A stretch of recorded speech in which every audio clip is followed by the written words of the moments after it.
Hi guys, Rick here. How you doing? Talking about week 2 in football. Give out my week 3 picks. Talk about my week 2 picks, and a little jibber jabber. Week 2, wow, that's something else. Uh, this week's was the second half comeback.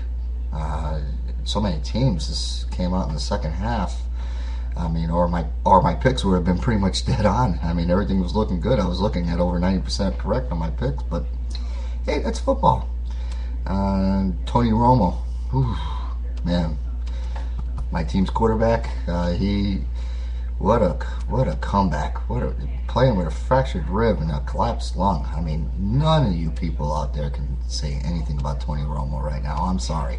You can try to bring it, but sorry guys, that's tough. I like to see anybody, that's the armchair quarterback and try to say, hey, I can do that too.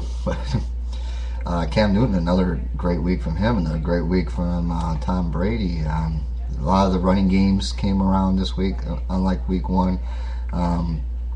Just all in all, a very, very good week in football. Buffalo, whew, can anybody even imagine that? But still think that's a fluke. And the dream team's collapse made my week. But let's go with my. I had 65% correct on my picks from week 2. Yeah, it's not great, but it was also a lot of surprises with the games played out like they should have. Like I said, I would have been over 90%. But let's go to week 3 with my picks. First pick would be Detroit and Minnesota. Told you guys, McNabb was going to bounce back, and he did. Minnesota, pretty much had that game won, but it's one of those second half comebacks. So got their loss handed to them. Against Detroit, I just don't see it happening.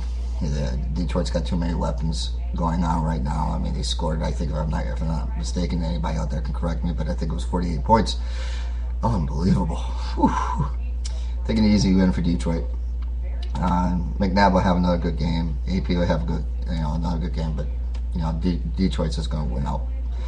Second pick is actually Jacksonville and Carolina. Cam Newton, the man is impressive. What else can I say?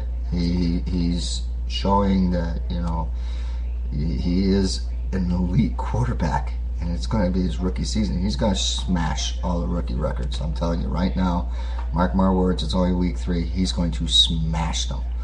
I do believe with Jacksonville's collapse, looking like they're going to stay in the cellar and stuff, easy win for Carolina. Even though they lost a key component on their defense to a torn ACL, easy win. Cam Newton's going to have another big game. So, next pick is my long shot pick of the week. And here we go. Ring, ring, ring, ring, ring. Here you go. Long shot pick of the week. San Fran at Cincinnati. San Fran played my team, the Cowboys. Had it in the bag when they took Romo out. Romo came back in, showed that, the Cowboys on paper, on field, and as a team are just better than they were, and, they beat them. Cincinnati, I know, doesn't have a team, but the reason I'm calling this a long shot because I'm going with Cincinnati. I think Cedric Benson is going to have a good game. Cedric Benson is going to have a good year. He's going to be looking to, go to another team, so he can't sit there and just be mediocre. He has to stand out from the rest of the team. So I think it's going to be a ground and pound. Cincinnati wins the game easily. Next pick would be Miami at Cleveland. Tough game to pick. Miami shows a lot of resolve. Cleveland showing, they're going on the right track with their rebuild. I'm going to give the edge to Cleveland on this. I think Colt McCoy is a hell of a quarterback. I think they got enough weapons on there for him to have another good game. Win goes to Cleveland. New England at Buffalo. Buffalo 2-0. But guess what? You're playing New England with Tom Brady, and it doesn't matter who he throws the ball to. The running game is coming around. They look very impressive this past week. There will be no second half comeback, so Buffalo on this game. Easy win for New England. Tom Brady has another big day. Giants at Philadelphia. One of the big matchups of the week. But here you go. This game's also riddled with injuries. Giants lost. They're probably going to lose another 2 players by the end of the week, with being doubtful and out. But in Philadelphia, I know Michael Vick, mark my words, he's not going to play this week. Even though he's going to try, he's going to practice and everything, he's not going to pass the test. These new concussion rules, not going to happen. He's going to miss this week. With that said, even if Michael Vick was playing, I think Giants just got a little too many offensive weapons. The defense showed for Philadelphia against Atlanta that they can't match up too well right now. I did make that call right, though, didn't I? I said Atlanta was going to beat Philly. But in this game, Giants are going to beat Philadelphia. Going to edge them out. Manning's got a lot of good key components still left in his offense, even though he lost another one this week. Easy game. Denver at Tennessee. I think Chris Johnson is going to finally wake up. It's week 3. I think he's going to have his big game. He's going to be the marquee player that he can be. And, I said in week 2 picks, this is his breakout game. This is where he's going to come, get 100 plus yards rushing. He's going to score and everything like that. Easy win for them against Denver. Houston at New Orleans. This was another tough one because you're looking at Drew Brees. It doesn't matter who he throws to. Always having a big game. You're looking at Houston, who Foster's looked, he's okay, but I think he's going to have a breakout. You got Matt Schwab, you got Johnson. I think you're going to have to give the edge to Houston on this game, okay? Only because the defense for New Orleans still isn't showing much. Too many weapons for Houston against that defense. I think the edge goes to Houston. They win the game easily, but it's still going to be an awesome game. My next pick is the Jets versus Oakland. Oakland people are for real. They should have had that game won. Collapsed in the second half. But I think Mark Sanchez, with the weapons he has, the running game that the Jets have, a little too much for Oakland to handle. Easy win for the Jets. Baltimore at St. Louis. What a surprise for Baltimore, week 2, right? But I'm going to go with the edge of Baltimore in this game. It's still they're too powerful of a team. St. Louis showed a little life in the second half of the game against the Giants, but Giants had so much lead it really didn't matter. Easily, this I said in week 2. I'm going to say here for week 3 picks. I say that Baltimore is going to crush them. All right, KC San Diego. Wow, KC, you lost your marquee running back to an ACL. Freak accident, but hey, it happens. So, that's football. But there's just too much turmoil. They're all the way across the board. They're done. They are going to be the whipping post of the NFL this year. San Diego's got too many weapons with Tolbert and Rivers and Vincent Jackson. Easy game for San Diego. My upset of the week, and this will be Atlanta at Tampa Bay. I'm very impressed with Josh Freeman. I think he's a very good quarterback. The defense is showing a lot of pizzazz. Atlanta, big win against Philadelphia, but that's only because you really did get Michael Vick out. I did pick him even if Michael Vick was not playing, but that was a bolster for the defense when he went out of the game. I think Josh Freeman's going to have a very, very big game in this. I think Atlanta is going to get shut down.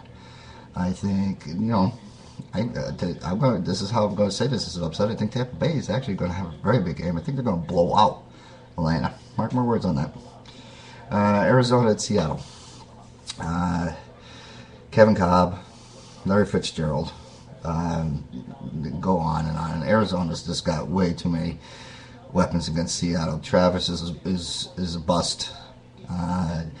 It's going to be too much for Seattle to even look at this game. Arizona wins this very big. Green Bay at Chicago. Wow, this is a tough one. I told you in week 2 that Green Bay's defense is not great, and it showed again in week 2. They're winning only because they're outscoring their opponents offensively wise. The defense is not showing much, and they lost a key component to a major neck injury. And I think, to be truthful, I don't think the player's going to come back. There's already talk about that. It could be a career ender. Chicago, I really felt sorry for Urlacher and the loss of his brother. I think that had a lot to do with that game. Heavy hearts, it's harder for a team to play, but I think they bounce back. I'm going to give the edge to Chicago in this game. It's going to be another one with a shootout. But I think the defense for Chicago is going to be just a little too much for Green Bay to handle. So the edge will go Chicago. Chicago wins. Sunday Night Football, Pittsburgh at Indy. I'm not even going to say it. Pittsburgh. And you know why. Monday Night Football, Washington against my team, the Cowboys. Washington 2-0. Playing against a team that woke up, showed leadership, and I'm only saying that because I'm still sitting here in awe about what Romo did. I think he will be playing. I know everybody's saying, "Oh, it's a collapsed lung. Oh my God, how's he going to play?" Guys, he's not the only player to play with with the collapsed lung or a punctured lung. It's happened 4 or 5 times in the NFL. I've seen it happen myself in my own eyes in the 70s, so it does happen. The equipment that they have now, he'd be wearing an extra thick flap jacket to protect his ribs. Barring that he takes the hardest hit and everything, moves that rib around and everything, they got painkillers and stuff. Romo's going to play. They're going to have a big game. I know Miles Austin's out until week 5, which is their bye week, so technically he's out till week 6 with a hammy injury. But, I mean, you guys saw Romo. Come on, he went and talked to a rookie wide receiver and says, "I'm giving you the ball. You're about to give you a big game." Put his hand on his shoulder. The guy showed leadership. Dallas is going to overwhelm Washington. Had him the first loss, and Dallas Cowboys and Washington be tied for first place after Monday night. That's my picks. See what you think. Disagree with me, whatever. Can't wait for week 3 so far this season. Like I said in week 2, this is one hell of an NFL season. Nothing's boring so far. See you then. Have a good one. And good luck to your teams this week. Later.